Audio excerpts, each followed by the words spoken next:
तेलंगाना रियासत में वक्फ इमलाक का कोई पुरसाने हाल नहीं है। एक जानिब रियासती हुकूमत ने वक्फ बोर्ड के रियासती दफ्तर में वक्फ रिकॉर्ड को सील बंद कर दिया है, तो दूसरी जानिब रियासत में वक्फ इमलाक पर नाजायज़ कब्ज़ों का अमल उरूज पर है।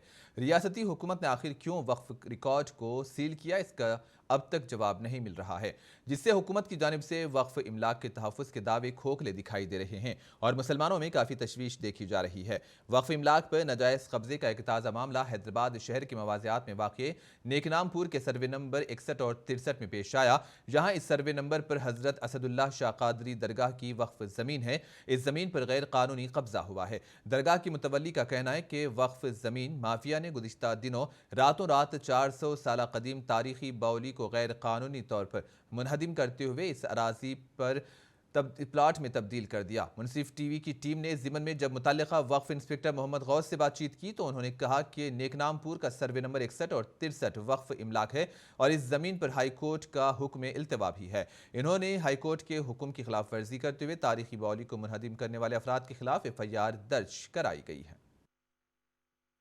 वो काम तो बॉडी तो बंद हो चुकी। अब हम उसको नोटिस दिए हैं कि ये ज़मीन समझ लो खोद कर देखे, ये 400 साल बॉडी है और ये लोग लैंड ग्रामर से उसको ज़मीन को बेच देना चाह रहे हैं कि वो 61 और 63 के अंदर वो बॉडी दोनों नंबरों के अंदर वो बॉडी थी। मैं बोला कौन सी भी रहने दो, आसार क़दीमा है, ये 400 साल पुरानी बॉडी है। ये बॉडी को जिस अंदाज से है वही अंदाज से रहना बोलकर मैंने पूरी कोशिश किया, लेकिन लोग जो है इसको मूस दिए हैं। उसके FIRों के अंदर नाम दर्ज है कि 5 नाम समझ लो दिए हैं कि ये बॉडी बंद करने के अंदर ये लोग थे और इसका पूरा इंक्वायरी किया जाए।